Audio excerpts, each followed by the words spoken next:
अच्छा माला आंटी नंदू से कहना अभी मुझे जरूरी काम आ गया है, मैं जा रही हूँ, उसे बाद में मिलती हूँ, नेहा बोली और अपना बैग उठाकर जल्दी से वहां से निकल गई। उसने पलटकर एक बार भी नहीं देखा और ना ही यह देखा कि नंदू अभी तक कहाँ है। वह तुरंत दरवाजे से बाहर निकली और वहां से ऑटो लेकर अपने फ्लैट की तरफ निकल गई। तभी नंदिता कमरे में आई, नेहा को वहां ना देख उसने माला की तरफ देखा। नेहा दीदी को पता नहीं क्या हुआ अचानक से। मैं तो यहां पर आई थी, उन्हें नाश्ता दिया और कहा कि आप आने वाली हो। उन्होंने इस फोटो को देखकर पूछा कि यह कौन है और मैंने बता दिया कि यह अर्नव भैया और यह निमेश भैया। पता नहीं अचानक से क्या हुआ, एकदम से बैग उठाकर जाने लगी और कहा कि आपसे बाद में आकर मिलेंगे, अभी उन्हें कुछ जरूरी काम याद आ गया है, माला बोली और चली गई। हुआ क्या, अचानक से नेहा को नंदिता ने परेशान होकर कहा। कॉल करती हूं, नंदू बोली और तुरंत नेहा को कॉल लगाया। नेहा ऑटो में बैठी थी और आंसू निकलते जा रहे थे। यह क्या हो रहा है? आर्यन तो अर्नव राठौर है, यानी कि आनंद जीजू का छोटा भाई, नंदिता का देवर। अब मैं क्या करूं? मैं नंदू को बता भी नहीं सकती और छुपा भी नहीं सकती। यह जिंदगी कितनी उलझ रही है, कुछ समझ में नहीं आ रहा कि क्या करूं। नेहा सोचती जा रही थी कि तभी उसका फोन बज उठा। नंदिता का फोन देखकर नेहा ने खुद को संभाला और फोन उठाया। तू अचानक से चली गई? मुझे बताया भी नहीं क्या हुआ, नंदू बोली। सॉरी नंदू, पर एक अर्जेंट काम याद आ गया था। कल से ऑफिस ठीक से ज्वाइन करना है और मैनेजर सर ने एक रिपोर्ट तैयार करने के लिए कहा था, मेरे दिमाग से फिर से स्लिप हो गया। घर जाकर एक बार उसको तैयार कर लूं, वरना इस बार पक्का मुझे नौकरी से निकाल देंगे और नौकरी के साथ साथ फ्लैट भी हाथ से चला जाएगा, तो फिर तेरे घर आकर रहना पड़ेगा। नेहा ने दर्द को दबाकर हंसते हुए कहा। बस यही बात है ना, कोई और बात तो नहीं? और एक बार मुझसे बोलकर चली जाती तो क्या ही बिगड़ जाता, नंदिता ने कहा। तू ओवर रिएक्ट क्यों कर रही है? कहा न कुछ बात नहीं। वाकई में ऑफिस का काम है। अभी रखती हूं, बाय, नेहा बोली और कॉल कट कर दिया। नंदिता सोच में पड़ गई। नेहा अपने फ्लैट पर आई और बैग को एक तरफ फेंक से बिस्तर पर गिर गई और फिर से उसका रोना शुरू हो गया। वह जैसे तैसे वह खुद को संभाल रही थी, पर आज आर्यन का सच जानकर उसे और भी ज्यादा तकलीफ हो रही थी। क्यों यह सच सामने आया? क्यों आर्यन को नंदू के घर से ही होना था? यह क्या हो रहा है? ऐसा नहीं होना चाहिए था। दुनिया में कोई भी होता आर्यन, पर आर्यन काश नंदू का देवर नहीं होता। काश वो आनंद जीजू का भाई नहीं होता। अब मैं क्या करूं? अगर मैं नंदू को बताती हूं तो वह जरूर अर्नव से सवाल करेगी और उस पर आरोप लगाएगी। उल्टा सीधा बोल सकती है और इस तरीके से तो उसके घर में और परिवार में झगड़े होंगे। और मैं नहीं चाहती नंदू और आनंद के बीच मेरे कारण कोई भी बहस हो, कोई भी लड़ाई झगड़ा हो। नेहा सोच रही थी। पर मैं करूं तो क्या करूं? इस बात को नंदू से छुपा भी तो नहीं सकती। कब तक यह सच उसके सामने नहीं आएगा कि उसका देवर अर्नव ही मेरा आर्यन है? उसी ने मुझे धोखा दिया, नेहा खुद से बोले जा रही थी और रोए जा रही थी। इतनी बड़ी बात मैं कैसे नहीं समझ पाई? इतनी बड़ी डफर कैसे हो सकती हूं मैं? मुझे उसी कंपनी के बाहर तो मिला था और वह राठौर ग्रुप ऑफ कंपनीज कोई और नहीं, नंदिता के ससुराल वालों की कंपनी है।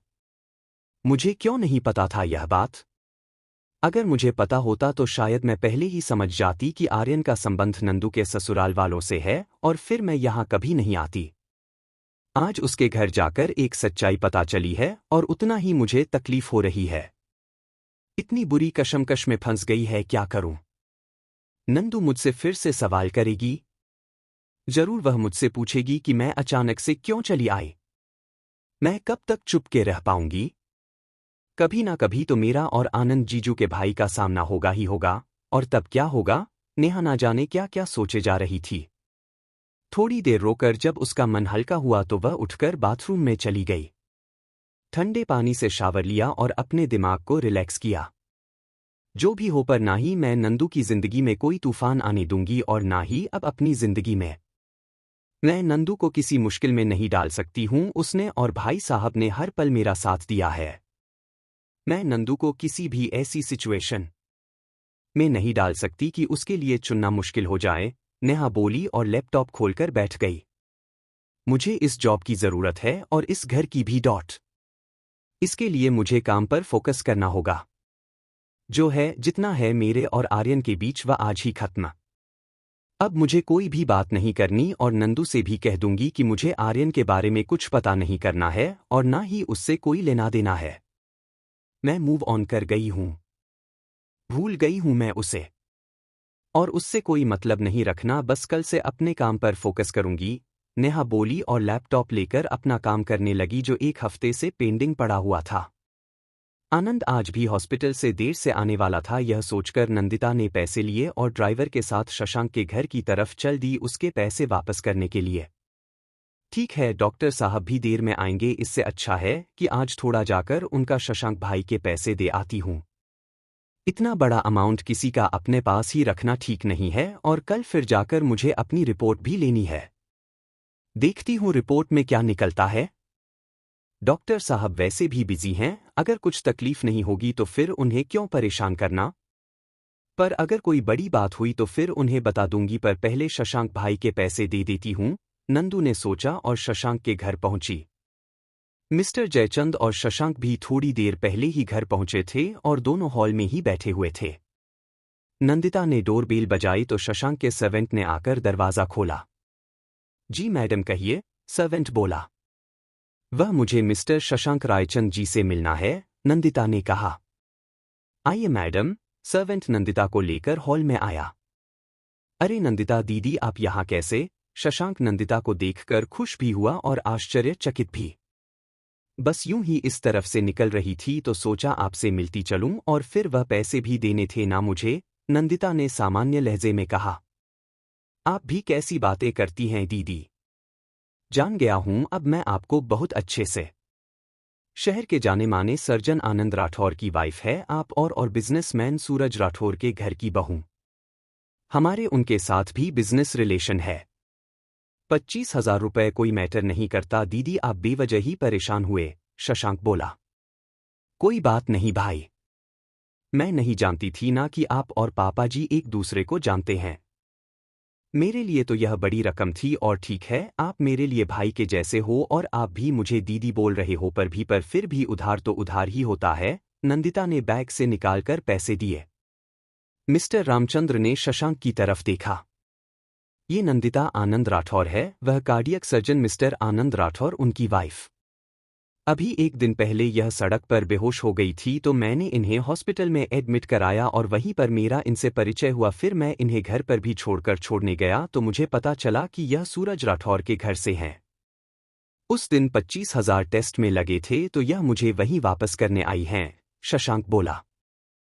अरे बेटा इतनी सी बात के लिए आप परेशान हुई? इसकी जरूरत नहीं थी। वैसे ये आपका घर है, आप जब चाहे तब आ सकते हैं। अमृत जी के साथ मेरे अच्छे रिलेशन है और सूरज जी से भी कई बार मुलाकात हुई है। ये पैसा कोई मैटर नहीं करता हम लोगों के बीच, रायचंद जी बोले। नंदू खामोश रही।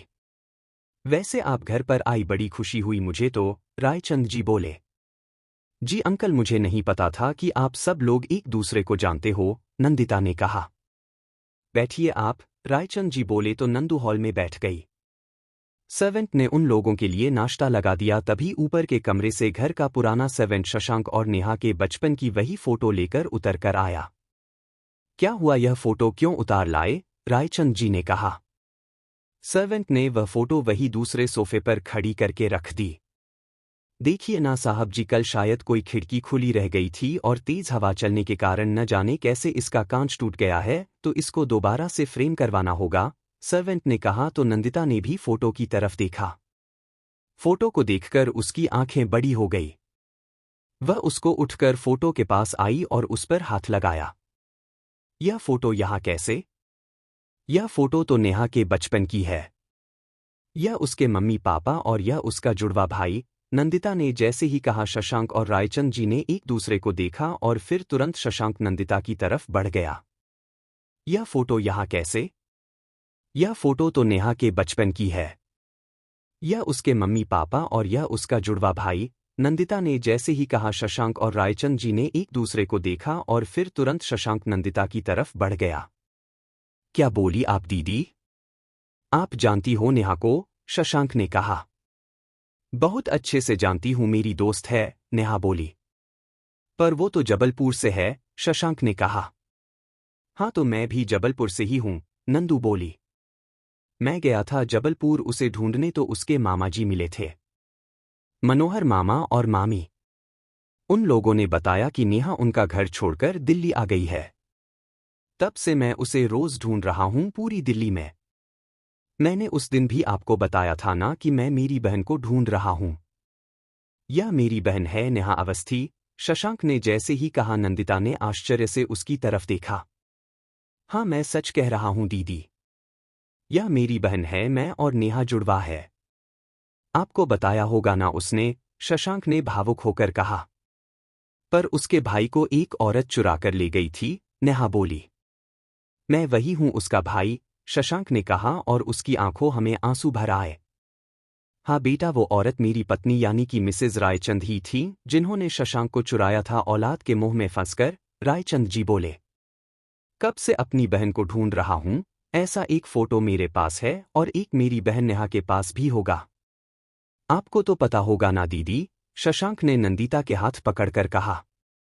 हाँ देखा है मैंने उसके पास फोटो, इसीलिए तो पहचान पाई कि यह नेहा के बचपन का फोटो है। उसके पास ऐसा फोटो है और साथ ही एक लॉकेट भी है। नंदिता ने जैसे ही शशांक में तुरंत निकालकर लॉकेट दिखा दिया। बिल्कुल ऐसा ही उसके पास है, इसका मतलब आप ही हो मेरी नेहा के भाई। बेचारी कितनी परेशान थी तुम्हारे लिए, नंदिता भी भावुक हो उठी। कहाँ है मेरी बहन, प्लीज दीदी बताइए ना मुझे, कहाँ है मेरी नेहा? मैं उससे मिलना चाहता हूँ। उसे अपने पास अपने घर लेकर आना चाहता हूँ। मैं और पापा उसे अपने साथ रखेंगे। उसे कोई भी तकलीफ नहीं होने देंगे, शशांक भावुक होकर बोला। हाँ उसको भी जरूरत है अपने भाई की, आपकी और आपके परिवार की, आप लोगों के साथ की। वो अकेले पड़ गई है। मामा मामी ने रिश्ता तोड़ लिया है उससे। यहां एकदम अकेली है और जिसे वह प्यार करती थी उसने भी उसके साथ धोखा किया है। उसे छोड़ दिया है, नंदू के मुंह से एकदम से निकल गया।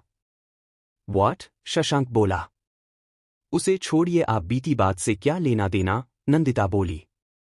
ठीक है वह सब मैं नेहा से ही पूछ लूंगा। आप मुझे उसके पास ले चलिए।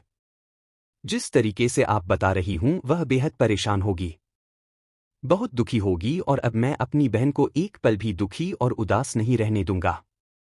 उसका भाई है इस दुनिया में और पापा भी, शशांक ने मिस्टर रायचंद जी की तरफ देखकर कहा।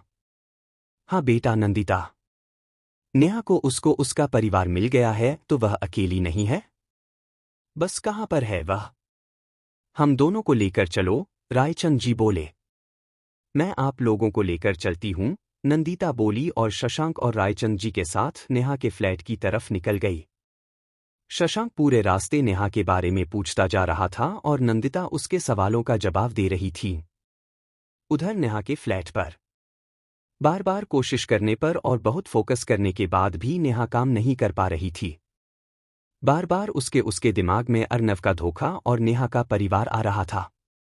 अगर नंदू को पता चल गया कि अर्नव ही आर्यन है तो तूफान आ जाएगा नंदिता और आनंद जीजू की जिंदगी में और शायद उनके परिवार में भी, क्योंकि नंदू कभी बर्दाश्त नहीं करेगी। वह मुझे बहुत प्यार करती है, वह कभी भी अर्नव को ऐसे नहीं छोड़ेगी।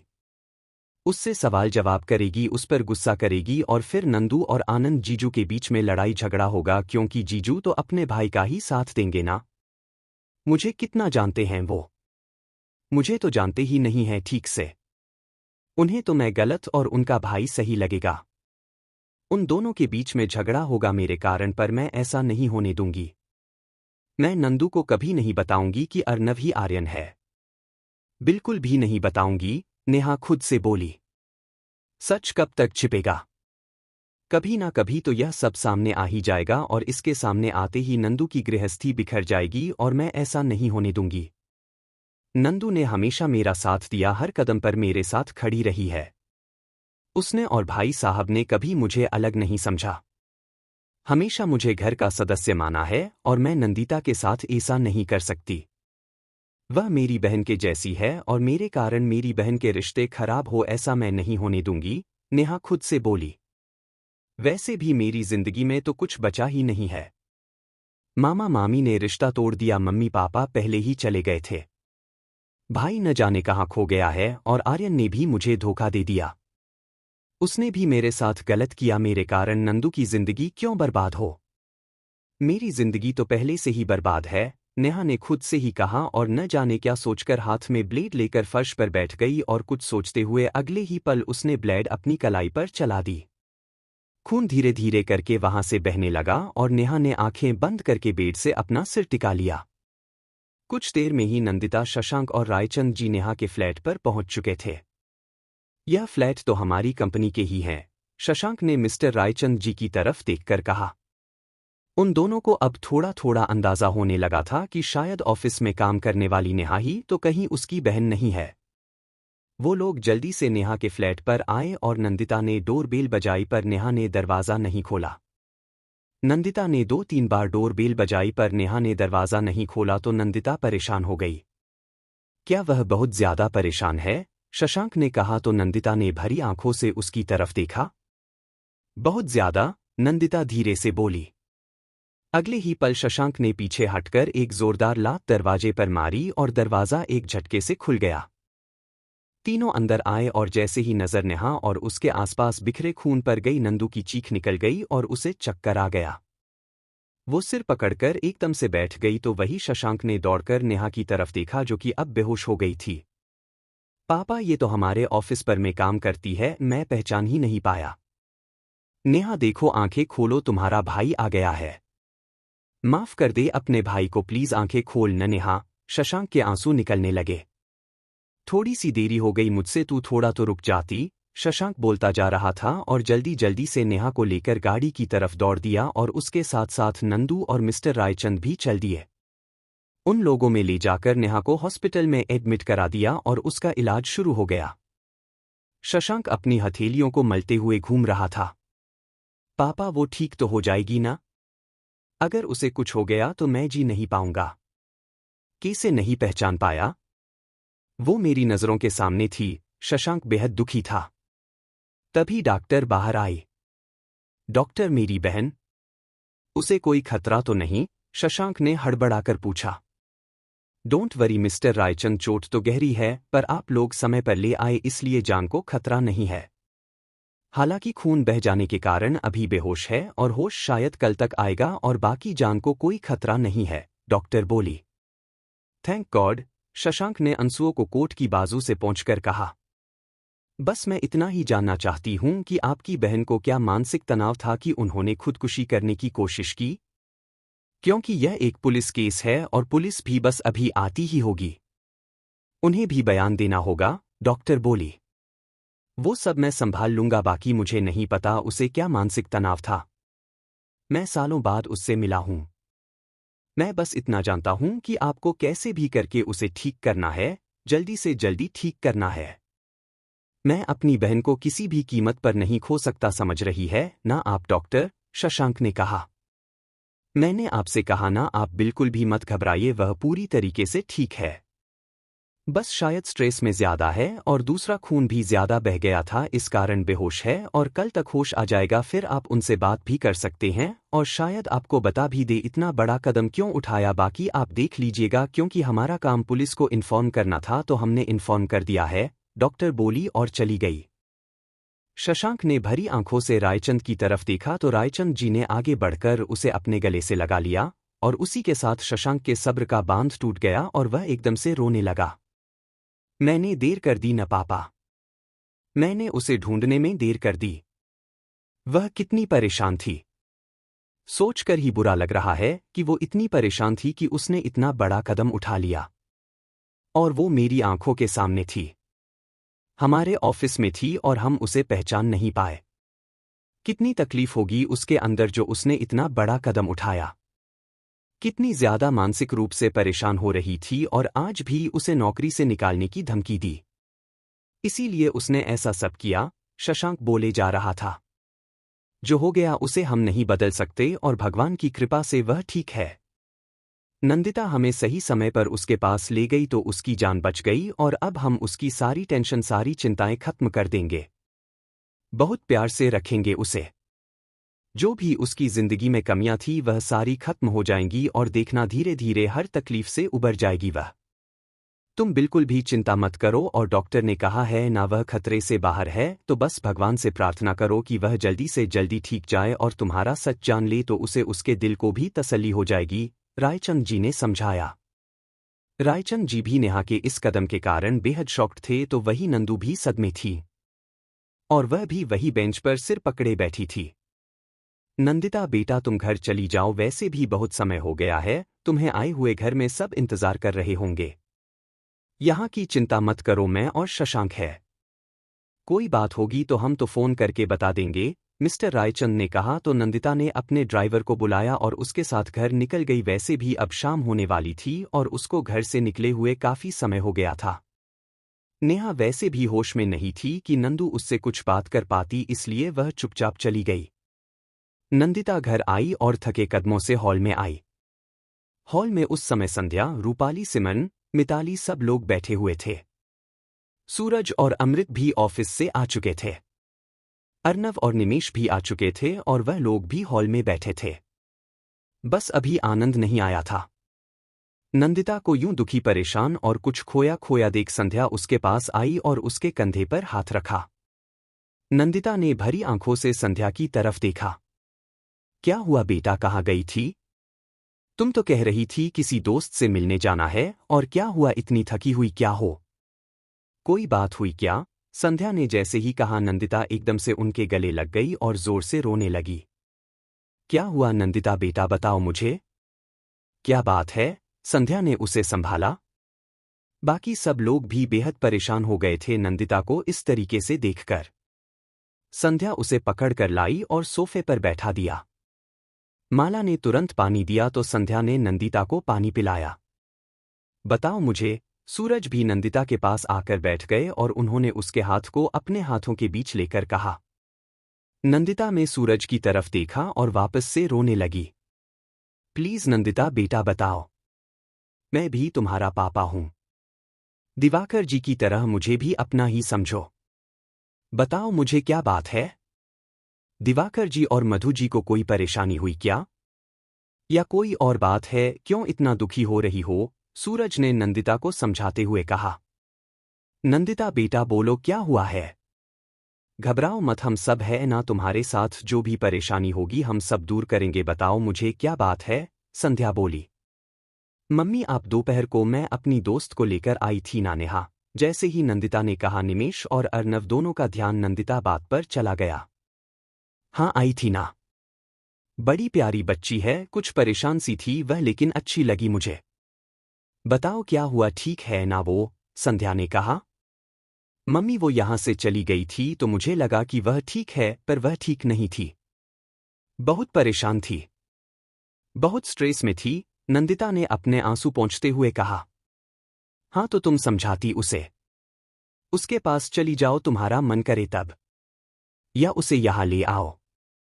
इसमें यूं दुखी होने की क्या बात है? संध्या ने उसके सिर पर हाथ फिराकर कहा।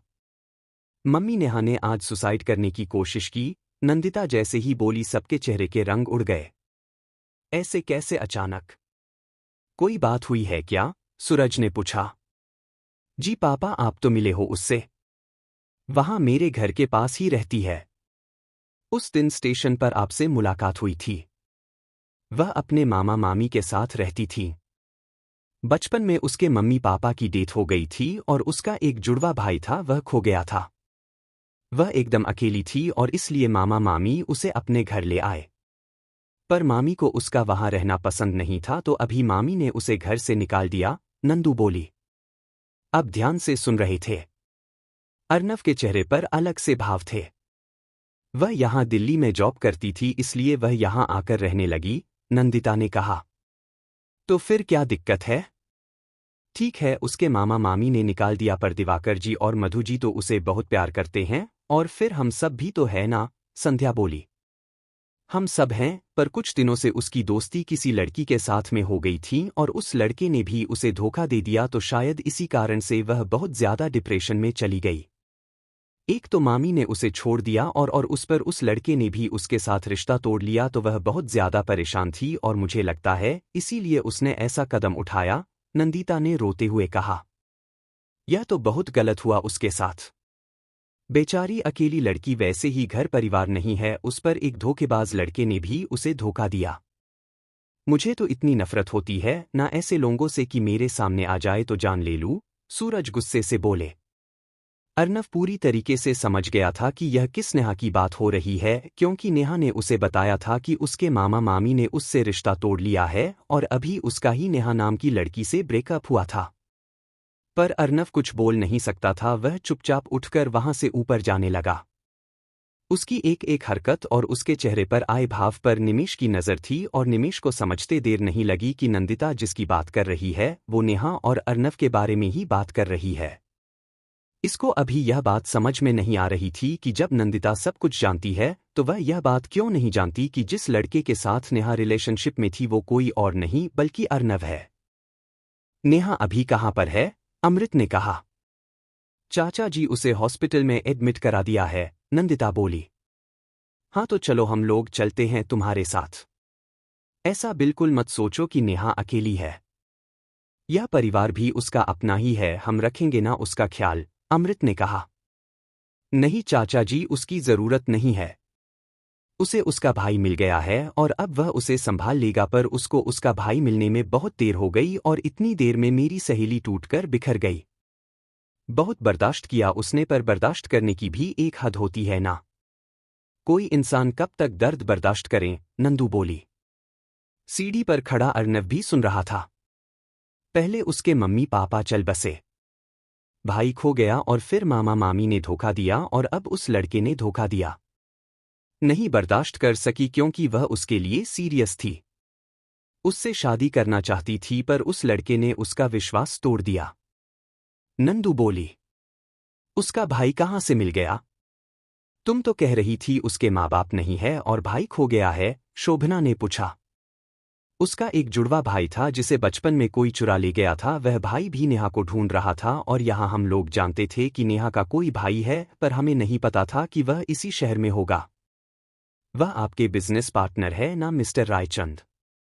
उनका बेटा शशांक रायचंद वही नेहा का जुड़वा भाई है और मैं खुद सारी तस्वीरें और सारे सबूत देखकर आई हूं। यह बात बिल्कुल सच है, वही नेहा भाई है।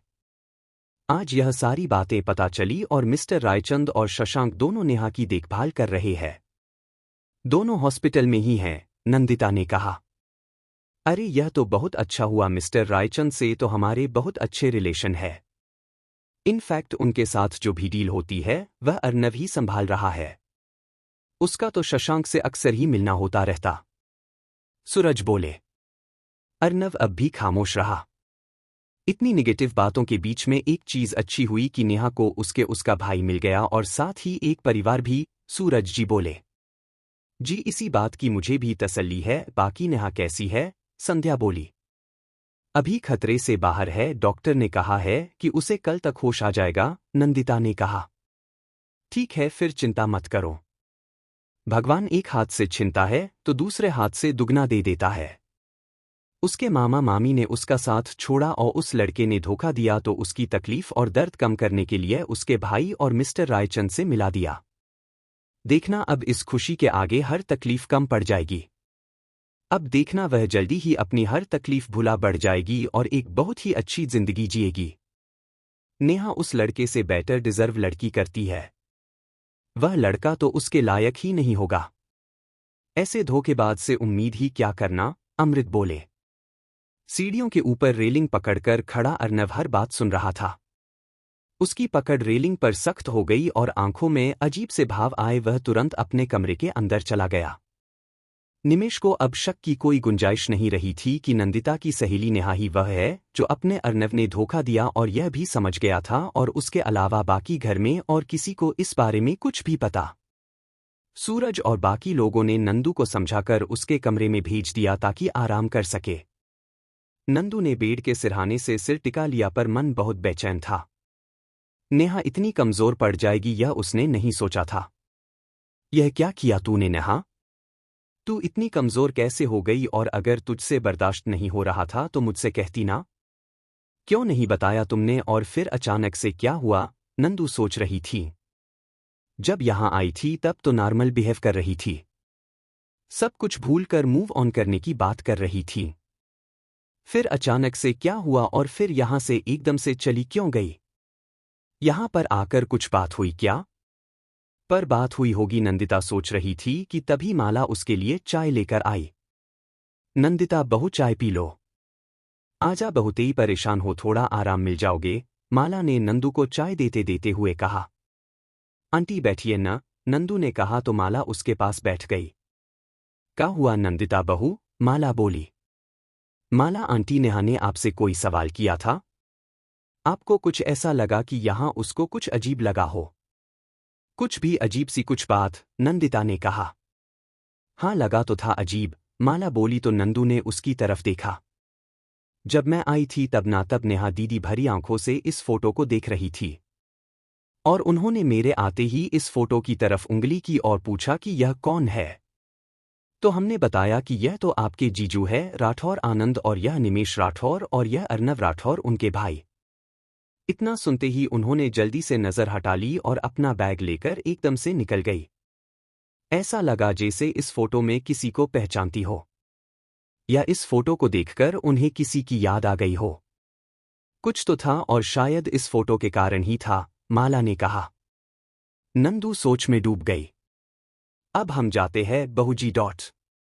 हमें खाना बनाना है, माला बोली। ठीक है आप चलिए मैं भी आती आपकी मदद करने के लिए, नंदिता ने कहा। नहीं नहीं संध्या भाभी ने कहा है कि आपको नीचे आने की जरूरत नहीं है। आप आराम कीजिए वो साथ काम करवा लेंगी, माला बोली और चली गई। नंदू ने चाय पी और उस तस्वीर को देखने लगी। क्या वाकई में नेहा इस तस्वीर को देखकर परेशान हो गई थी? पर ऐसा क्या है इस तस्वीर में? अर्नव और निमेश को पहले भी मिल चुकी है ना हमारी शादी में? ऐसा तो नहीं है कि पहली बार देख रही है। फिर इसको देखकर क्यों शॉक्ड हुई होगी? जरूर माला आंटी को कोई गलतफहमी हुई है। मुझे लग रहा था कि नेहा परेशान नहीं है पर वह बहुत परेशान थी। बहुत ज्यादा हर्ट थी शायद मामा मामी से अलग होने के कारण और फिर उसके बाद आर्यन के धोखे के कारण और फिर आज ऑफिस में भी तो काफी कुछ हो गया। नहीं बर्दाश्त कर पाई होगी वह, नंदू खुद से बोली। मैंने भी क्यों नहीं समझ पाया? मुझे उसे यहीं रोक लेना चाहिए था। इस हालत में अकेले नहीं छोड़ना चाहिए था। वह तो अच्छा है कि शशांक भाई के घर गई मैं और सारी बातें खुल गई और हम लोग समय पर उसके घर पहुंच गए और उसे बचा लिया। अगर आज कुछ हो जाता तो मैं खुद से भी नजर नहीं मिला पाती, नंदू ने चाय खत्म की और खुद से बोली। खुद दोस्त होने का दावा करती हूँ उसे अपनी बहन मानती हूँ और मेरी बहन इतनी तकलीफ में है इतना दर्द अकेले बर्दाश्त कर रही है और मैं उसके लिए कुछ भी नहीं कर पाई। उस आर्यन को ढूंढकर सजा देना तो दूर अपनी बहन को उस सदमे से भी नहीं उबार पाई। लेकिन अब मैं हार नहीं मानूंगी अब मैं रोज नेहा से मिलने जाऊंगी और उसे समझा दूंगी धीरे धीरे वो संभल जाएगी मुझे पूरा विश्वास है, नंदू बोली और आंखें बंद करके लेट गई। दिन भर की भागदौड़ और स्ट्रेस के कारण उसकी नींद लग गई। जब सब लोग खाना खाने आए तो माला उसे बुलाने आई। देखा नंदिता सो रही है तो उसने जाकर संध्या को बता दिया। कोई बात नहीं है सोने दो उसे डॉट। मेरी अभी आनंद से बात हुई थी वह आज जल्दी आने वाला है।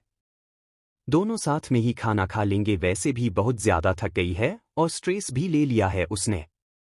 उसकी बहुत अच्छी सहेली है नेहा बहुत बनती है दोनों के बीच में। इतना सब कुछ हो गया तो परेशान होना तो नॉर्मल है। आराम करने दो उसे आनंद आएगा तो उसके साथ खाना खा लेगी। और वह उसे समझा भी देखा, संध्या बोली और सब लोगों ने खाना खाया। अर्नव कुछ खोया खोया सा था। उसने खाना भी ठीक से नहीं खाया। क्या हुआ तुम खाना क्यों नहीं खा रहे हो? संध्या ने पूछा। मम्मी भूख नहीं है, अर्नव ने कहा और उठकर चला गया। इसे क्या हुआ? सूरज बोले। भूख नहीं होगी बड़े पापा। हो जाता है कभी कभी, निमेश बोला। हम? सूरज बोले और सब खाना खाने लगे। अर्नव भाई प्लीज, अगर आप नेहा के मामले में इन्वॉल्व हो तो प्लीज चीजें संभाल लो इससे पहले कि देर हो जाए, निमेश खुद से बोला। खाना खाकर सब अपने कमरे में चले गए। संध्या हॉल में बैठकर आनंद का इंतजार करने लगी। 9 बजे के आसपास आनंद आया। या हुआ मम्मी, आप यहां कैसे बैठी हो? सब लोगों का खाना हो गया क्या? आनंद बोला। हाँ, सब लोगों का डिनर अभी हुआ है और अभी अभी सब अपने अपने कमरे में गए हैं। मैं तुम्हारे इंतजार में ही बैठी थी, संध्या ने कहा। नंदू कहाँ है? नंदिता को हॉल में ना पाकर आनंद ने कहा। वह थोड़ी परेशान थी तो सो रही है, उसने खाना भी नहीं खाया है। तुम कमरे में जाओ, फ्रेश हो, मैं माला के हाथ से तुम दोनों का खान भेजती हूँ, संध्या बोली। परेशान थी किस कारण से? आनंद बोला तो संध्या ने सारी बात बता दी।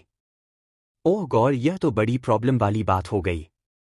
नंदू नेहा यहाँ के साथ बहुत ही ज्यादा अटैचेड है, बहुत प्यार करती है उसे। उसके लिए यह सब सहन करना बहुत ज्यादा मुश्किल होगा। खैर कोई बात नहीं, मैं समझा दूंगा, आनंद बोला और कमरे में चला गया। संध्या ने माला को आवाज लगाई। जी भाभी, माला ने आकर कहा। खाना गर्म करके नंदिता और आनंद का खाना उनके कमरे में ही दे दो, संध्या बोली। जी भाभी, माला बोली और किचन में चली गई। संध्या ने गहरी सांस ली। भगवान बच्चे जल्दी संभल जाए, संध्या बोली और फिर अपने कमरे में चली गई।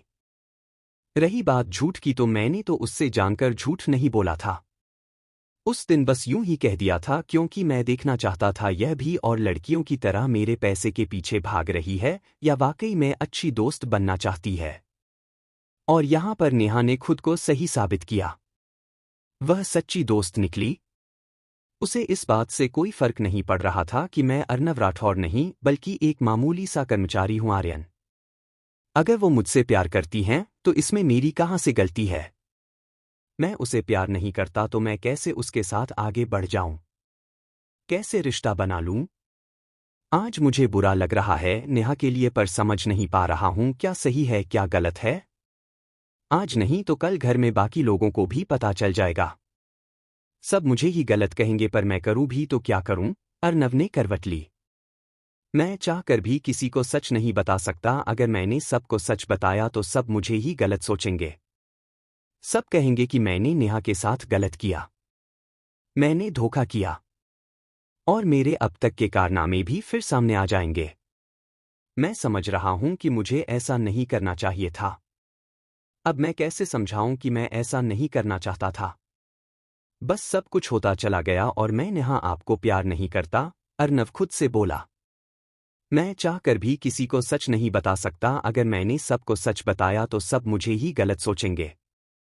सब कहेंगे कि मैंने नेहा के साथ गलत किया, मैंने धोखा किया, और मेरे अब तक के कारनामे भी फिर सामने आ जाएंगे।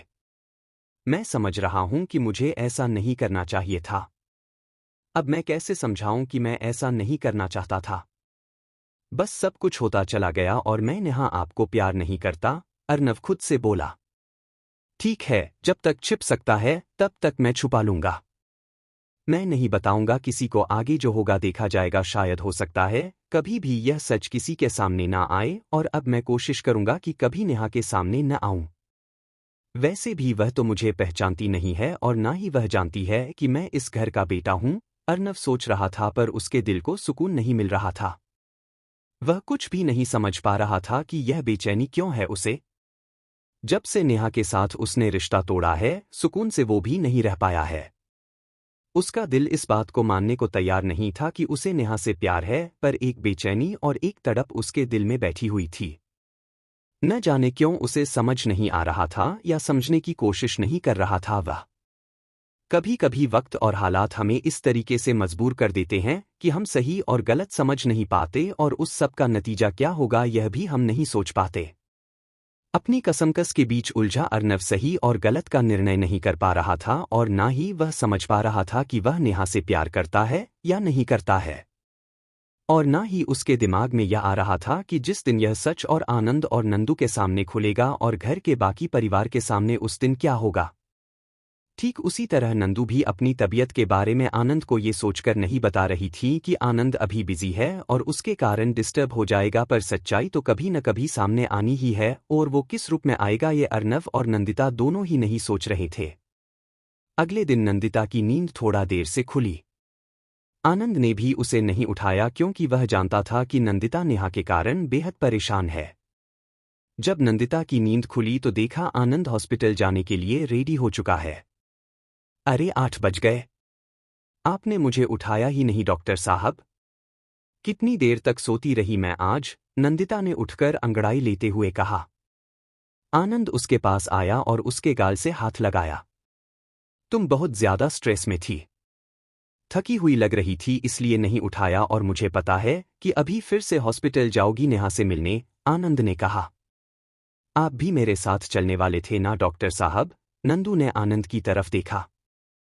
सॉरी नंदू, मैंने कल कहा था कि मैं चलूंगा पर अभी अभी मैसेज आ गया है, मुझे जाना होगा और शायद मैं 1-2 दिन ज्यादा बिजी रहूं और हो सकता है आज और कल मैं घर भी नहीं आ पाऊं। काम ज्यादा है, समझ रही हो ना तुम, आनंद ने कहा। नंदू खामोशी से उसे देख रही थी। मैंने अपने कपड़े भी रखे हैं बैग में, कुछ आ पाया तो ठीक है, नहीं आ पाया तो फिर वहीं रुकना होगा, आनंद बोला तो नंदिता के चेहरे पर हल्की सी उदासी आ गई। आनंद उसके पास बैठ गया और उसने नंदू के हाथ को अपने हाथों के बीच थाम लिया। तुम समझती हो ना नंदू मेरा काम, मैंने बताया ना सेमिनार और कॉन्फ्रेंस चल रहे हैं, फॉरेन से भी डॉक्टर आए हैं, उन लोगों के रहने का इंतजाम और बाकी सारे अरेंजमेंट्स भी देखने पड़ते हैं। हॉस्पिटल मेरा खुद का है तो जिम्मेदारी भी मेरी हो जाती है ना, मैं किसी भी तरह की लापरवाही नहीं कर सकता इस समय। यह हमारे लिए बहुत बड़ी अपॉर्चुनिटी आगे जाकर साबित होगी क्योंकि मैं एडवांस हार्ट सर्जरी को अपने हॉस्पिटल में लाने के लिए कुछ विदेशी डॉक्टर से भी बात कर रहा हूं ताकि हमारे यहाँ सारी सर्जरी हो सके। जो सर्जरी इंडिया में पॉसिबल नहीं है वह भी हमारे हॉस्पिटल में पॉसिबल हो सके। जिन सर्जरी के लिए आज भी हमें विदेश जाना पड़ता है, अमेरिका या ऑस्ट्रेलिया जाना पड़ता है, वह वाली सर्जरी अगर हमारे हॉस्पिटल में होने लगेगी तो हमारे लिए ही अच्छा होगा और उसके लिए मुझे डॉक्टर की मदद भी चाहिए। वह सर्जरी मैं भी कर सकता हूं पर फिर भी मुझे उनकी हेल्प चाहिए, समझ रही हो ना तुम, आनंद ने नंदू को समझाया। जी डॉक्टर साहब, नंदू बोली। मेरा खुद का मन था कि मैं चलकर नेहा से मिलूं पर कंडीशन ऐसी आ गई है कि नहीं आ पाऊंगा। बाकी गाड़ी है, ड्राइवर है, पापा है, चाचा जी हैं और फिर अर्नव और निमेश है। तुम्हें जब भी कुछ भी हेल्प की जरूरत हो तुम उन लोगों से कह सकती हो, वह तुम्हारे साथ ही जाएंगे, तुम्हारी पूरी मदद भी करेंगे। बाकी अब नेहा को उसका भाई और उनका परिवार मिल गया है तो इतनी चिंता मत करो। जैसे ही मैं फ्री होता हूं मैं तुम्हारे साथ नेहा से मिलने जरूर चलूंगा, आनंद ने उसके माथे को किस करके कहा। ठीक है डॉक्टर साहब, नंदिता बोली और उठकर बाथरूम में जाने लगी। अच्छा नंदू, मैं निकल रहा हूं, आनंद ने कहा। पर आप नाश्ता तो करके जाइए। मैं अभी आ रही हूं ना 5 मिनट में, नंदिता ने कहा। कोई बात नहीं है, मेरा सारा कुछ अरेंजमेंट हो जाएगा हॉस्पिटल में, तुम आराम से करो और ये 5 मिनट जल्दबाजी करने की कोई जरूरत नहीं है, रिलैक्स करके करो सब काम नंदू। तुम बहुत ज्यादा स्ट्रेस ले रही हो, देख रहा हूं मैं आजकल तुम्हारे चेहरे पर हर समय थकान रहती है। जब से जबलपुर से आई हो तुम मुझे बहुत डल लग रही हो, शायद वहां पर भी तुम्हारा ज्यादा काम हो गया और यहां आकर नेहा की प्रॉब्लम। पर अब तो रिलैक्स करो ना, आनंद ने उसके कंधे पकड़कर उसे वापस से बेड पर बिठाते हुए कहा। नंदिता ने आनंद की तरफ देखा और फिर उसकी कमर में बाहें लपेटकर उससे लिपट गई। क्या हुआ? आनंद ने उसके सिर पर हाथ रखकर कहा। कुछ भी नहीं, बस ऐसे ही। पता नहीं क्यों बहुत अजीब लग रहा है डॉक्टर साहब, आप प्लीज थोड़ा सा टाइम मुझे दे दिया करो, बहुत बेचैनी हो जाती है कभी कभी, नंदू बोली। बस ये सेमिनार खत्म हो जाए तो 2-4 दिन की छुट्टी लेकर कहीं बाहर चलेंगे घूमने, सिर्फ तुम और मैं। समझ रहा हूं मैं तुम्हारी हर बात, पहले तुम जबलपुर में थी और अब मैं बिजी हूं इसलिए हम साथ टाइम स्पेंड नहीं कर पा रहे जिस कारण तुमको अजीब लग रहा है, आनंद ने कहा तो नंदू उससे दूर हो गई। आप जाइए डॉक्टर साहब, मेरी चिंता मत कीजिए, मैं खुद को भी संभाल लूंगी और नेहा को भी। आप अपने काम पर ध्यान दीजिए। आपसे बहुत सारी बातें करनी है मुझे, लेकिन तब जब आप फ्री हो जाएं, नंदू बोली तो आनंद ने मुस्कुराकर उसके गाल से हाथ लगाया और फिर बाहर निकल गया। बार बार मन करता है कि आपको अपनी तबीयत और उस दिन बेहोश होने के बारे में बता दूं, पर जब आपको इतना बिजी देखती हूं तो बता ही नहीं पाती। सोच रही हो एक बार रिपोर्ट्स आ जाएं, डॉक्टर को दिखा लूं, उसके बाद ही आपको बताऊंगी। इस समय मैं आपको परेशान नहीं करना चाहती और ना ही कोई स्ट्रेस देना चाहती हूं। और फिर ऐसी कोई बात भी नहीं होगी जो आपको लग रहा है वही मुझे भी लग रहा है। शायद इस एक महीने में मैंने कुछ ज्यादा ही स्ट्रेस ले लिया है और मेहनत भी ज्यादा कर ली है, तो कमजोरी के कारण ही मुझे चक्कर आ गया होगा। बाकी ऐसी कोई खास बात नहीं होगी। और अगर कोई बड़ी बात हुई तो क्या आप बर्दाश्त कर पाओगे? क्या आप मुझे देख पाओगे उस हाल में? नंदू खुद से बोली और कानों में आनंद की आवाज गूंज उठी। तुमको बीमार नहीं देख सकता। बर्दाश्त नहीं कर पाऊंगा। पता नहीं क्या होगा आगे, नंदिता बोली और फिर रेडी होकर नीचे आ गई। जब तक वो नीचे आई तब तक सबका नाश्ता हो चुका था। सॉरी मम्मी, मुझे आज उठने में बहुत देर हो गई, नंदू ने कहा। कोई बात नहीं, आनंद ने बताया था मुझे कि तुम्हें बहुत थकान हो रही है। तुम आराम करो और तुम्हें काम करने की जरूरत नहीं है। मैं, रूपाली और माला है न, हम तीनों लोग कर लेंगे काम। तुम बस आराम करो और किसी बात की फिक्र मत करो, संध्या ने कहा। मम्मी, नंदिता बोली। अभी नाश्ता करो और फिर थोड़ी देर रेस्ट कर लो, उसके बाद फिर तुम नेहा से मिलने चली जाना, संध्या ने उसे समझाया। मम्मी मैं ठीक हूं, नाश्ता करके मैं नेहा से मिलने जा सकती हूं ना, नंदिता ने कहा। तुम्हारी जब मर्जी हो तब जा सकती हो, बस साथ साथ अपनी भी तबीयत का ध्यान रखो, संध्या बोली और फिर अपने काम में लग गई। नंदिता ने नाश्ता खत्म किया और फिर अपने कमरे में आ गई। थोड़ी देर बाद नेहा से मिलने चली जाऊंगी, अब शायद उसे होश भी आ गया हो, सोचकर नंदिता ने शशांक को कॉल लगाया। हाँ नंदिता दीदी, शशांक बोला। नेहा को होश आया या नहीं आया? नंदिता ने पूछा। अभी तक तो नहीं आया, पर डॉक्टर बोल रहे हैं कि जल्दी ही होश आ जाएगा, मैं यहीं पर हूं और पापा ऑफिस गए हैं। आप चिंता मत करो, जैसे ही होश आता है आपको बताऊंगा, शशांक बोला। थोड़ी देर में मैं भी आती हूं, नंदिता ने कहा। आप आराम से आ जाइए, घर का काम वगैरह जो भी करना हो वह करने के बाद आप चिंता मत कीजिए, मैं एक पल के लिए भी नेहा को अकेला नहीं छोड़ूंगा अब, शशांक ने कहा। ठीक है, नंदिता बोली और कॉल कट कर दिया।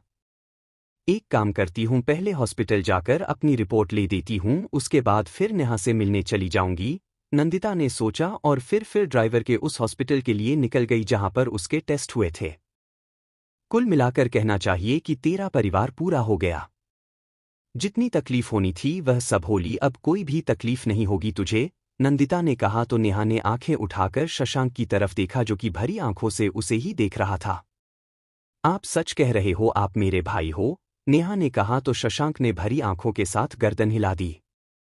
भाई, नेहा ने अपना हाथ बढ़ाया तो शशांक ने उसका हाथ थाम लिया और उसके पास आकर बैठ गया। सॉरी, मैंने आपको नहीं पहचाना।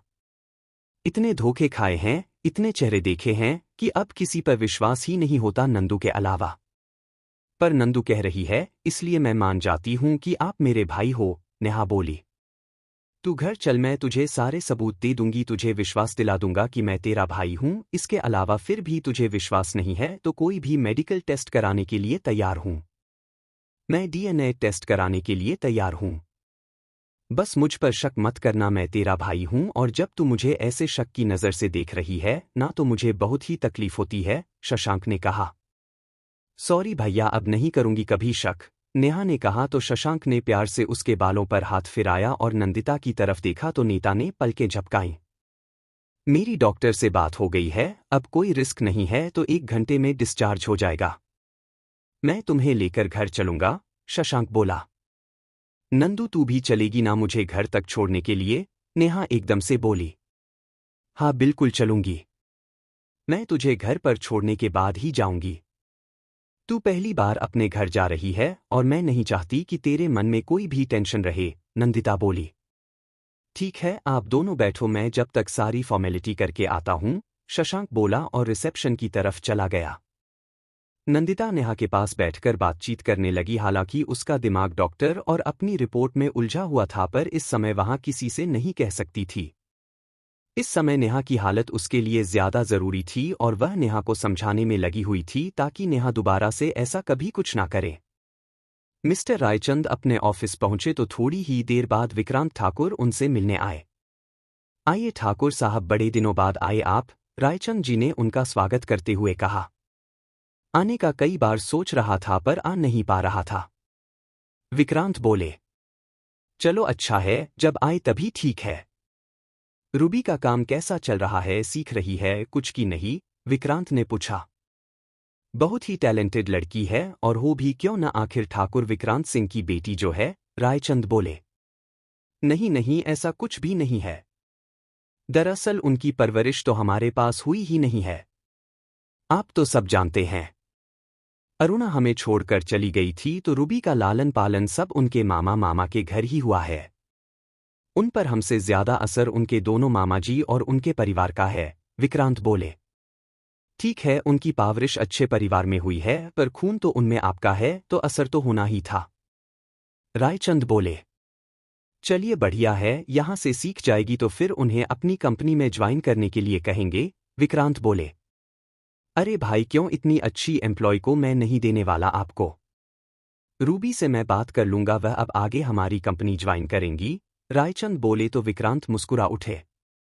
वैसे भी मैं खुद आपसे मिलना चाहता था, आपसे कुछ जरूरी बात करनी थी। रायचंद जी बोलो। जी कहिए कहिए ना, क्या बात करनी है आपको? विक्रांत बोले। दरअसल मुझे ऐसा महसूस हुआ है कि मेरा बेटा शशांक शायद रूबी को पसंद करता है, और अगर ऐसा है तो मैं शशांक और रूबी के रिश्ते के लिए आपसे बात करना चाहता था। अगर आपको आपत्ति ना हो तो क्या हम ये रिश्ता कर सकते हैं? रायचंद जी ने संजीदा होकर कहा। ऐसे लड़के के लिए कौन मना करेगा? हमारे और अरुणा के मन में तो ये ख्याल बहुत दिन से था। अगर बच्चों को आपत्ति नहीं है तो हमें भी रिश्ता मंजूर है। विक्रांत बोला। अभी अभी दरवाजे पर आई रूबी ने उन दोनों की बातें सुनी तो उसके चेहरे पर एक प्यारी सी मुस्कुराहट आ गई और साथ ही गालों पर हल्के गुलाबी रंगत। शशांक को उसने उस नज़र से नहीं देखा था और उसका संयमित व्यवहार और काम करने के तरीके से रूबी प्रभावित थी, और एक छोटी सी ही सही पर शशांक ने उसके दिल में जगह बनाई थी। पर आज इन दोनों ने जो रिश्ते की बात की तो रूबी को एक अलग ही एहसास छूकर निकला था। रूबी ने दरवाज़ा नॉक किया तो दोनों ने दरवाजे की तरफ देखा।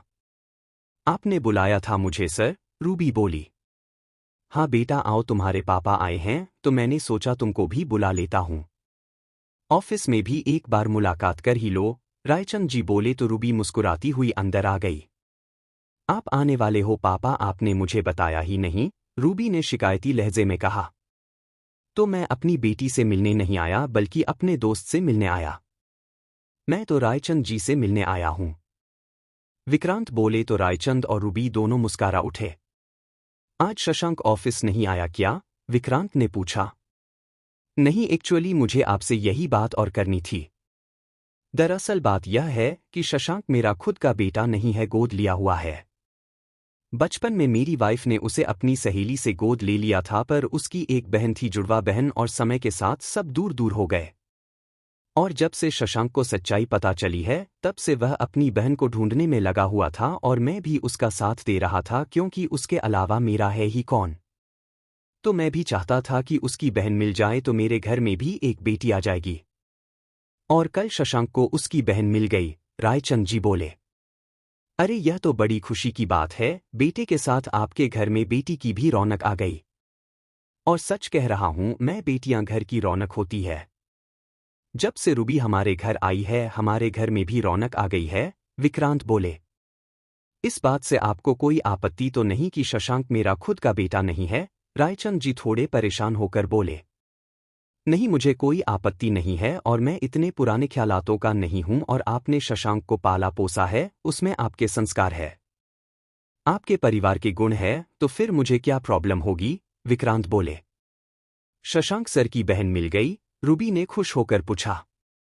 हाँ बेटा, और अभी शशांक से बात हुई थी, वह अभी अपनी बहन को लेकर घर आ ही रहा है। चलो आप लोग भी चाहो तो घर चलो। शशांक के साथ साथ उसकी बहन और मेरी बेटी से भी मुलाकात हो जाएगी। रायचंद जी बोले। और फिर वहीं पर हम रिश्ते की बात भी कर लेंगे। अगर शशांक राजी है तो फिर हम रिश्ते के बारे में आगे सोचेंगे, विक्रांत ने कहा। तो रायचंद जी ने विक्रांत की तरफ देखा। आप शशांक से बात करना चाह रहे हैं, पर आपने रूबी से तो पूछा ही नहीं, रायचंद जी बोले। तो रूबी ने पलकें झुका ली। बेटी का बाप हूं, जानता हूं उसको। उसकी एक एक हरकत पर नजर है मेरी। मैं जानता हूं कि उसके जीवन में ऐसा कुछ भी नहीं है। फिर भी अगर रूबी की मना होगी तो मैं हाथ जोड़कर आपसे माफी मांग लूंगा। बाकी मुझे विश्वास है कि रूबी मना नहीं करेगी। विक्रांत ने उठकर रूबी के कंधे पर हाथ रखा तो रूबी ने उनकी तरफ देखा। तुम बेझिझक अपनी मर्जी बता सकती हो बेटा, मेरे लिए सबसे पहले तुम्हारी खुशी और सहमति है, विक्रांत बोले। मुझे आप पर पूरा विश्वास है पापा। आप जो भी करोगे सही करोगे, तो मना करने का तो सवाल ही नहीं उठता। आप मेरे बारे में जब जो चाहे वह निर्णय ले सकते हैं, रूबी ने कहा। तो विक्रांत ने अभिमान के साथ रायचंद जी की तरफ देखा। इसका मतलब तुम्हें शशांक पसंद है, रायचंद जी बोले। बदले में रूबी ने एकदम से उन्हें देखा और फिर नजरें झुका ली। उसके चेहरे पर आई गुलाबी मुस्कान ने उन दोनों को उसकी सहमति की जानकारी दे दी। शशांक ने नेहा की छुट्टी कराई और नंदिता के साथ नेहा को लेकर घर निकल गया। तो वहीं दूसरी तरफ मिस्टर रायचंद और विक्रांत रूबी के साथ मिस्टर रायचंद के घर की तरफ चल दिए। रूबी को जब से पता चला कि वो उसका रिश्ता शशांक के साथ तय करने की सोच रहे हैं, उसके दिल में शशांक के लिए अलग ही तरह के एहसास जाग गए थे। वह नहीं चाहती थी कि जब तक रिश्ता तय हो तब तक वह उसके लिए कुछ फील करे, पर दिल पर किसी का जोर नहीं होता, और यही बात रूबी के साथ भी हो रही थी। शशांक का चेहरा बार बार आंखों के आगे आ रहा था और उसकी बातों को याद कर रूबी के चेहरे पर मुस्कान आ रही थी। पता नहीं क्या एहसास होते हैं यह भी डॉट। अभी तो आपकी तरफ से हाँ और ना का भी पता नहीं है, पर तब भी मेरे दिल के एहसास आपके साथ जुड़ने लगे हैं। अजीब सी फीलिंग हो रही है। पता नहीं आप हाँ करोगे या ना करोगे, पर जो भी हो मुझे अभी ऐसा नहीं सोचना चाहिए। पर क्या करूं, मेरा दिमाग और दिल दोनों ही मेरे काबू में नहीं है और न चाहते हुए भी आपकी तरफ झुक रहे हैं, रूबी ने कहा और उसके चेहरे पर मुस्कुराहट आ गई, जिसे सबसे छुपाने के लिए वह अपने फोन में कुछ देखने लगी। उसके चेहरे पर आई मुस्कुराहट विक्रांत की आंखों से छुपी नहीं थी और अपनी बेटी को खुश देख उनके मन में भी शशांक को लेकर एक संतोष आ गया। थोड़ी देर में रूबी, विक्रांत और मिस्टर रायचंद घर पहुंच गए। शशांक और नंदिता नेहा को लेकर अब तक नहीं पहुंचे थे। मिस्टर रायचंद ने मेड से कहकर नेहा के स्वागत के लिए आरती की थाली तैयार करने को कहा और फिर रूबी की तरफ देखा। रूबी बेटा, तुम उसके साथ जाकर ठीक से तैयारी कर लो डॉट। बेटी आज पहली बार घर आ रही है तो उसके स्वागत में कोई कमी नहीं रहनी चाहिए। और हाँ, आज के चाय नाश्ते का प्रबंध भी देख लो। अब तुम भी इस घर का हिस्सा बनने जा रही हो, रायचंद जी बोले। तो रूबी मेड के साथ रसोई घर की तरफ चल दी। उसने आरती की थाली तैयार की और तिलक चंदन के साथ फूल वगैरह का भी इंतजाम कर लिया। थोड़ी देर बाद गाड़ी आकर पोर्च में रुकी तो मिस्टर रायचंद के साथ साथ विक्रांत के कदम भी दरवाजे की तरफ बढ़ गए। तो वही रूबी ने आरती की थाली ली और वह किचन से हॉल की तरफ आने लगी, यह देखने के लिए कि मिस्टर रायचंद की बेटी और शशांक की बहन आखिर कौन है। शशांक ने नेहा का हाथ थामा और घर की तरफ चल दिया। उनके पीछे पीछे नंदिता भी चल रही थी। नेहा ने नंदिता की तरफ देखा और फिर उसका हाथ अपने दूसरे हाथ से थाम लिया और उसे भी अपने बराबर से कर लिया। तुझे मेरे पीछे चलने की जरूरत नहीं है नंदू। तू जानती है ना कि मैं मेरे लिए तुम क्या है, इसलिए कभी भी खुद से मुझको अलग करने की कोशिश भी मत करना, नेहा बोली। नहीं करूंगी, नंदू बोली। नेहा ने दरवाजे पर खड़े हुए रायचंद जी को देखकर शशांक की तरफ देखा। ये तुम्हारे बॉस नहीं है, हमारे पापा है, तो बिल्कुल भी डरने की जरूरत नहीं है, शशांक बोला। तभी वहां खड़े विक्रांत और रूबी की नजर नंदिता पर गई। नंदिता भाभी, रूबी के मुंह से निकला तो नंदिता ने भी विक्रांत और रूबी की तरफ देखा। उसने रूबी को हेलो कहा और विक्रांत को हाथ जोड़कर नमस्ते किया। मतलब आप और शशांक सर एक दूसरे को जानते हो? और आप सर की सिस्टर को भी जानते हो? रूबी बोली। रूबी ने हाँ, मेरी दोस्त है, बचपन की दोस्त है। जबलपुर में हम दोनों साथ ही पले बढ़े हैं और साथ ही हम लोगों ने पढ़ाई की है। मेरे घर के पास ही नेहा का भी घर है और तुम तो नेहा से शादी में मिल भी चुकी हो ना, नंदिता मैं कहा। हाँ भाभी, शादी में देखा था तभी सूरत जानी पहचानी लग रही है। उतने लोग होते हैं शादी में इसलिए बहुत ज्यादा ध्यान नहीं रहता, पर हाँ मुझे अब याद आ गया है कि ये आपकी फ्रेंड है। आज सर के साथ देखा और आपको भी साथ में देखा तो थोड़ा सा कंफ्यूज हो, रूबी बोली। कंफ्यूज होने की जरूरत नहीं है मिस रूबी ठाकुर, ये मेरी बहन है नेहा और ये नंदिता दीदी इनकी बचपन की दोस्त हैं, शशांक बोला तो रूबी मुस्करा उठी। मैंने बताया था न आपको, ये मेरी वही बहन है नेहा और फाइनली आपकी दुआ काम करन गई। और देखिए आपकी प्रार्थना का असर कि मुझे मेरी बहन मिल गई। Thank you so much Ruby Thakur, Shashank बोला। बदले में रूबी भी मुस्कुरा उठी। आओ बेटा तुम दोनों, रायचंद जी ने उन्हें दरवाजे पर खड़ा किया। रूबी बेटा तुम नेहा की आरती करो और उसका स्वागत करो, रायचंद जी बोले। लेकिन सर मैं कैसे, रूबी बोली। तुम समय यहाँ पर मेरी कंपनी की इंटर्न नहीं हो बल्कि मेरे दोस्त विक्रांत ठाकुर की बेटी हो, इसलिए तुम्हें यह हक है, रायचंद जी ने जैसे ही कहा शशांक ने आश्चर्य से रायचंद और फिर रूबी की तरफ देखा। रूबी ने नजरें झुका ली, इस बात को महसूस करते हुए कि उसने शशांक को अभी तक नहीं बताया था। अब कहीं वो सब कुछ गलत न सोचे। क्या कहा पापा, अपने यह विक्रांत अंकल की बेटी है, शशांक बोला। हाँ बेटा ये विक्रांत की बेटी है। यह नहीं चाहती थी कि इन्हें कोई विक्रांत की बेटी समझकर स्पेशल अटेंशन या स्पेशल ट्रीटमेंट दे। यह नॉर्मल इंटर्नी की तरह हमारी कंपनी में इंटर्नशिप करना चाहती थी, इसलिए मैंने और विक्रांत ने यह बात सबसे छुपाई थी। लेकिन मैं पहले से जानता हूं और मैंने ही इसे यहां पर अपॉइंट किया था, रायचंद बोले। स्ट्रेंज, मतलब आपने मुझे भी नहीं बताया, शशांक बोला। तुम्हें बता देता पर तुम उस समय बहुत परेशान थे, उलझे हुए थे। नेहा को ढूंढने में किस लिए दिन रात लगे थे तो बता नहीं पाया, पर अब तो बता दिया, रायचंद बोले तो शशांक ने एक गहरी नज़र रूबी पर डाली। बदले में रूबी की नज़र झुक गई और चेहरा ब्लश करने लगा। चलो रूबी बेटा स्वागत करो, रायचंद जी बोले तो शशांक की बात को विराम लगा। शशांक ने रूबी के चेहरे की तरफ देखा और ना चाहते हुए भी उसके चेहरे पर एक खूबसूरत सी मुस्कुराहट खिल गई। रूबी ने नेहा को तिलक किया और उसकी आरती उतारी। आइए नेहा दी, आपका स्वागत है आपके घर में, रूबी ने कहा तो नेहा ने शशांक और फिर रायचंद जी को देखा। यह तुम्हारा ही घर है, भले तुम यहाँ बचपन से नहीं रही, पर बिल्कुल भी कुछ भी सोचने की जरूरत नहीं और कुछ भी करने के लिए तुम्हें किसी से पूछने की जरूरत नहीं है।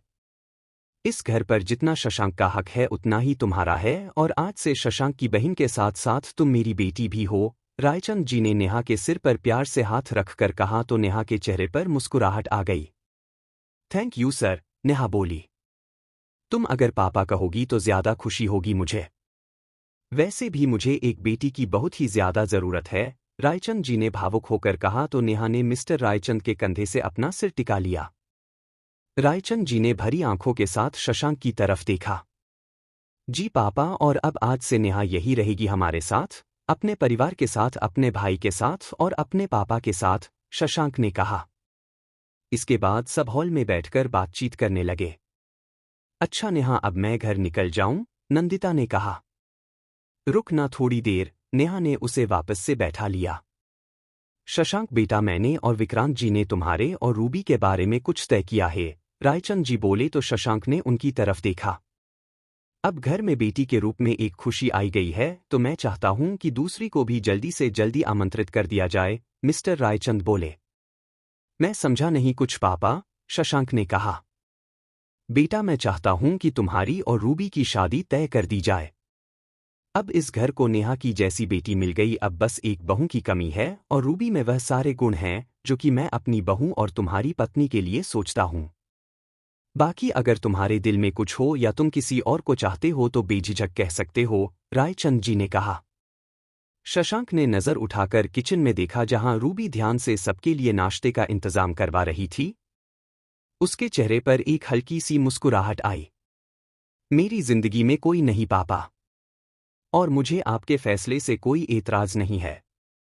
आप जैसा चाहे वैसा कर सकते हैं, बाकी रूबी से पूछिए, उसे तो कोई एतराज नहीं है, शशांक बोला। रूबी से हम बात कर चुके हैं और वो तैयार है, रायचंद बोले तो नंदू भी मुस्करा उठी और उठकर रसोई में आ गई रूबी को मुबारकबाद देने। कंग्रेचुलेशन रूबी, नंदिता ने रूबी के गाल से हाथ लगाकर कहा तो रूबी मुस्कुरा उठी। थैंक यू भाभी, thank you so much, Ruby बोली। और मुझे तो पता ही नहीं था कि यह सब चल रहा है। ऑफिस जाने के बहाने नंदिता ने रूबी को छेड़ते हुए कहा। नहीं भाभी, ऐसा कुछ भी नहीं है। आप गलत समझ रही हो, मुझे इस बारे में कुछ भी नहीं पता था। पापा ने और अंकल ने तय किया तो बस मैंने इनकार नहीं किया। और इनकार करने की कोई वजह भी नहीं थी, रूबी बोली। अरे मैं तो मजाक कर रही हूं, जानती हूं मैं, ऐसा कुछ भी नहीं है। तुम दोनों की सूरत देखकर कोई भी कह सकता है कि तुम दोनों के बीच अभी तक ऐसा कुछ भी नहीं है। पर हां, अब आगे तो हो सकता है ना, नंदिता ने कहा तो रूबी ने मुस्कुराकर बाहर देखा तो पाया शशांक उसे ही देख रहा है। रूबी ने झट से नजर हटा ली। बहुत अच्छा हुआ रूबी, जो रिश्ता तुम्हारे जान पहचान में ही हो रहा है। तुम शशांक भाई को पहले से जानती हो और परिवार भी एक दूसरे को जानते हैं। अभी तो समय है और अच्छे से जानो समझो उसे तो जिंदगी आसान हो जाएगी, नंदू ने कहा, पर उसकी बातों में एक दर्द था। क्या हुआ भाभी, आप कुछ परेशान हो? रूबी ने नंदू का हाथ थामकर कहा। नहीं नहीं, ऐसी कोई बात नहीं है। बस यूं ही अरेंज मैरिज में कभी कभी ऐसा लगता है कि हम सामने वाले को समझ नहीं पा रहे हैं या सामने वाला हमें समझ नहीं पा रहा है, नंदू बोली। क्या भैया के साथ कुछ बात हो गई? रूबी बोली। ना, ऐसा कुछ नहीं है, बस यूं ही कह रही हूं और तुमसे बस इतना ही कहूंगी कि जब तक शादी होती है तब तक शशांक भाई से मिलना, बात करना और उन्हें समझने की कोशिश करना। तुम दोनों एक दूसरे को जितना बेहतर तरीके से समझने लगोगी, रिश्ते उतना ही आसान होगा। और मैं हमेशा तुमको, मिताली को, अर्नव और निकेश को खुश देखना चाहती हूं और कुछ भी नहीं, नंदू बोली और फिर रूबी के साथ नाश्ता लेकर बाहर आ गई। तो फिर आगे आगे के बारे में आप सोच लीजिए। बाकी मैं चाहता हूं कि जल्द से जल्द रूबी हमारे घर की बहू बनकर आ जाए, रायचंद जी बोले। जी, मुझे कोई एतराज नहीं है। आप जब कहेंगे तब सगाई और उसके बाद शादी करवा देंगे। जो भी अच्छा मुहूर्त हो उसे देखकर, विक्रांत ने कहा। रूबी ने हॉल में आते आते उन लोगों की बातें सुनी तो उसके चेहरे पर फिर से एक गुलाबी रंगत आ गई। जो नेहा, नंदिता और शशांक तीनों ने देखा और तीनों ही मुस्कुरा उठे। नाश्ते और बातचीत के बाद विक्रांत उठ खड़े हुए। अब इजाजत चाहेंगे, घर पर जाकर रूबी की मम्मी से और शिवांश से भी इस बारे में बात करनी होगी। वैसे तो मैं उन्हें बता चुका हूं फोन करके और उन्हें कोई आपत्ति भी नहीं, पर फिर भी एक बार उनसे सलाह मशवरा कर लेता हूं, विक्रांत बोले। इसका मतलब अभी रिश्ता तय नहीं है क्या? रायचंद जी बोले। नहीं नहीं, ऐसा नहीं है, अरुणा कभी भी मेरे खिलाफ नहीं जाती और फिर उन्हें पहले से पता है तो कोई आपत्ति नहीं होगी। और शिवांश बिल्कुल मना नहीं करेगा। हम सबके मन में भी पहले से ही इस रिश्ते के विचार थे, पर परिवार है तो सबसे सलाह मशवरा करके ही आगे की चीजें और तारीख तय होगी और यकीन मानिए सब इस रिश्ते से खुश ही होंगे, विक्रांत बोले तो रायचंद जी खुश हो गए। चलो बेटा, विक्रांत ने कहा तो रूबी उठ खड़ी हुई और उसने मिस्टर रायचंद के पैर छुए। खुश रहो और जल्दी से बहुत बनकर इस घर में आ जाओ और यहां पर भी खुशियां बिखेर दो, रायचंद जी बोले। रूबी ने नेहा को गले लगाया। अपना ख्याल रखिएगा और कुछ भी बात हो तो बेझिझक मुझसे या नंदिता भाभी से आप कह सकती हो। किसी बात की टेंशन लेने की जरूरत नहीं है, रूबी बोली तो नेहा मुस्कुरा उठी। थैंक यू भाभी। अब बस आप आ जाओ यहां जल्दी, नेहा ने मुस्कुराकर कहा। जाते जाते रूबी ने एक नज़र शशांक पर डाली तो पाया कि वह उसे ही देख रहा है। रूबी के चेहरे पर हल्की सी सुर्खी आ गई और वह तुरंत विक्रांत के साथ बाहर निकल गई। विक्रांत और रूबी के जाने के बाद शशांक ने नेहा की तरफ देखा। चलो मैं तुम्हें तुम्हारा रूम दिखा देता हूं, थक गई होगी। तुम थोड़ा रेस्ट करो, वैसे भी अभी डॉक्टर ने तुम्हें आराम करने के लिए बोला है, शशांक ने कहा तो नेहा उठ खड़ी हुई। जी भैया चलो, नेहा बोली तो शशांक ने नंदिता की तरफ देखा। नंदू के चेहरे पर हल्की सी मुस्कुराहट आई। आप चिंता मत करिए भैया। अब नेहा को आप पर विश्वास है और वह कभी भी आपके ऊपर शक नहीं करेगी, नंदिता बोली और शशांक के साथ नेहा को लेकर उसके कमरे में आई। नेहा ने एक नज़र खूबसूरती से सजी इस प्यारे से कमरे को देखा जिसके सामने की दीवार पर उसकी बचपन की फोटो लगी हुई थी जिसमें वह और उसके मम्मी पापा थे, साथ में उसका जुड़वा भाई। नेहा की आंखों में आंसू भर आए। क्या हुआ? शशांक ने उसके कंधे पर हाथ रखकर कहा। कुछ नहीं भाई, काश कि पहले मिल गए होते तो जिंदगी कितनी अलग होती, नेहा ने कहा। कोई बात नहीं, जब मिले तभी सही, पर अब भी जिंदगी आसान ही होगी और अब मैं हूं ना तुम्हारे साथ, तो चिंता करने की कोई बात नहीं है। मैं हर पल तुम्हारा ध्यान रखूंगा और तुम्हारी खुशी के लिए जो हो सकेगा वह करूंगा। अब तुम अकेली नहीं हो नेहा, मैं हूं तुम्हारे साथ, पापा है और फिर तुम्हारी बेस्ट फ्रेंड नंदिता दीदी भी तो है, शशांक ने कहा तो नंदिता ने मुस्कुराकर नेहा के कंधे पर हाथ रखा। हाँ सही कह रहे हैं भाई, हम लोग हैं ना, हम तुम्हारे साथ, फिर क्यों फिक्र करती हो। और जो बीत गया उसे भूल जाओ, आगे के बारे में सोचो, आगे सब कुछ अच्छा ही अच्छा होगा, नंदू बोली। मैं जरा नेहा के लिए कुछ खाने को लेकर आता है, डॉक्टर ने बोला है इसे थोड़ी थोड़ी देर में जूस फल देना है ताकि इसके अंदर ताकत आ आए और जो भी ब्लड लॉस हुआ है उसकी भरपाई हो सके, शशांक बोला और निकल गया। नंदू ने नेहा के हाथ पकड़े और उसे बेड पर बिठा दिया और उसके सामने बैठ गई। अब तक मैंने नहीं पूछा था नेहा, पर अब मैं तुझसे कुछ जानना चाहती हूँ, नंदू बोली। क्या? नेहा नजरें चुराती हुई बोली। यही कि जब तू मेरे घर आई थी तो तूने कहा था कि तू ठीक है, मूव ऑन कर गई है और आर्यन को भूल गई है। फिर अचानक से ऐसा क्या हुआ जो तूने इतना बड़ा कदम उठा लिया, नंदिता ने पूछा। कहाँ न जाने दे, अब छोड़ो पुरानी बातें। बस आ गया था डिप्रेशन, बुरा लग रहा था, तकलीफ हो रही थी कि मेरा कोई भी नहीं है, इसलिए एकदम से हो गया। संभल रही थी पर अचानक से बहुत ज्यादा परेशान हो गई थी, इसलिए समझ ही नहीं आया क्या सही है क्या गलत है, नेहा ने कहा। नंदिता ने उसका हाथ अपने हाथों के बीच थामा। नेहा, मुझसे कुछ भी छुपाने की जरूरत नहीं है। क्या तुझे आर्यन दोबारा से मिला? क्या तू जान गई है कि वह कौन है? नंदिता ने नेहा की आंखों में देखकर पूछा। नहीं, मुझे नहीं पता, नेहा बात टाल गई।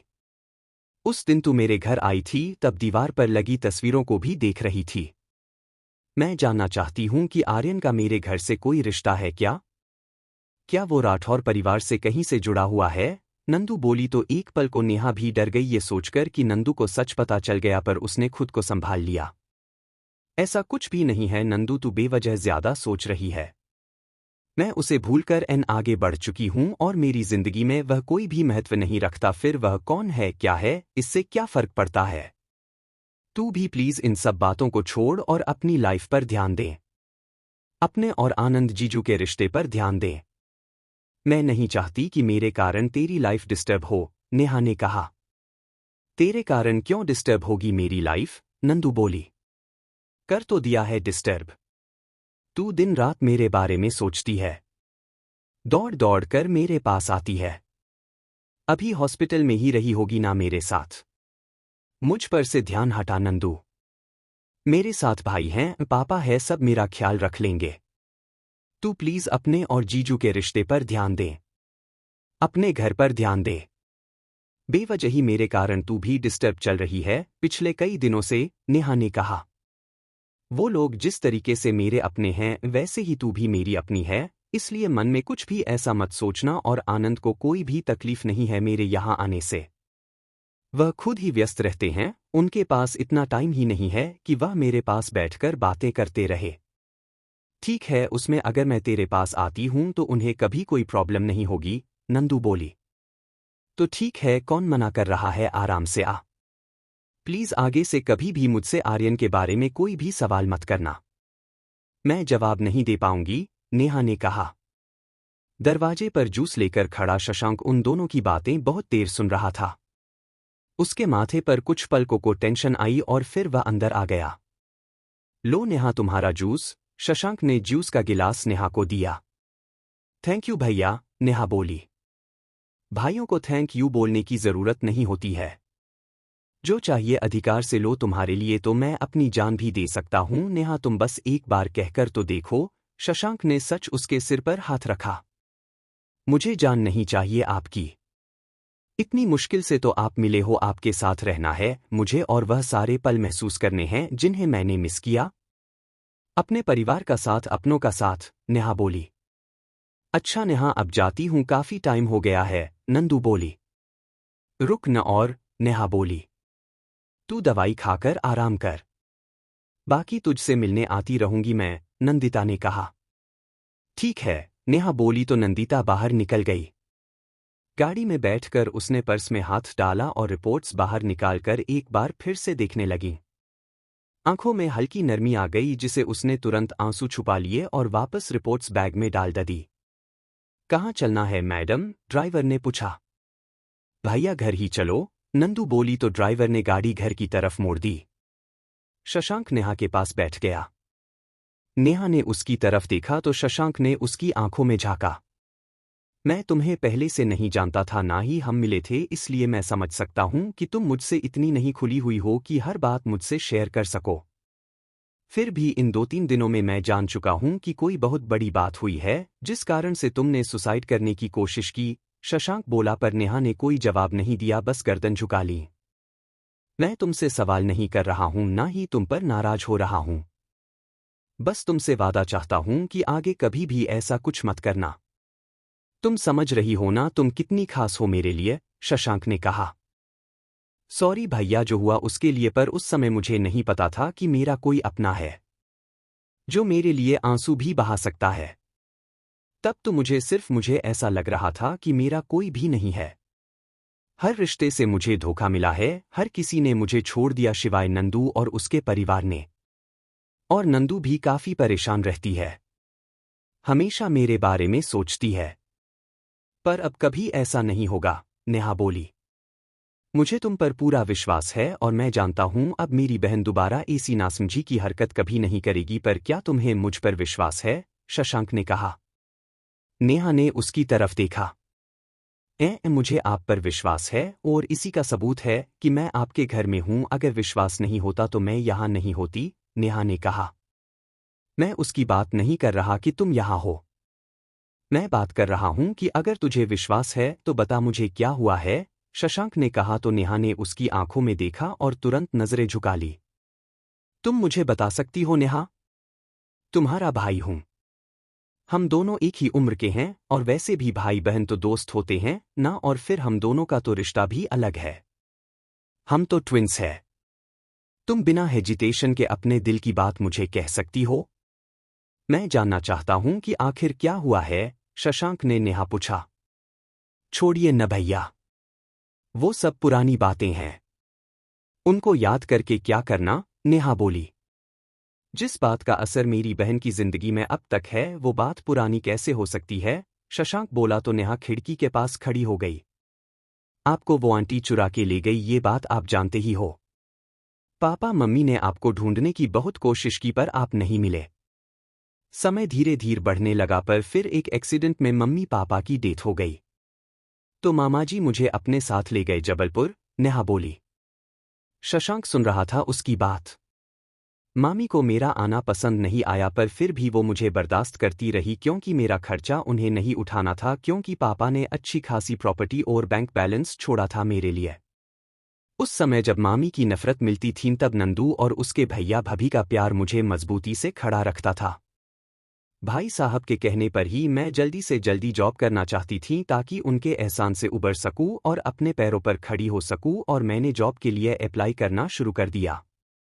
और इत्तेफाक से आपके ऑफिस में काम मिला और मुझे मामी के तानों और उस घर के तनाव से मुक्ति। मैं दिल्ली आ गई और हॉस्टल में रहने लगी। तभी एक दिन उससे मुलाकात हुई, नेहा बोली तो शशांक ने गहरी सांस ली।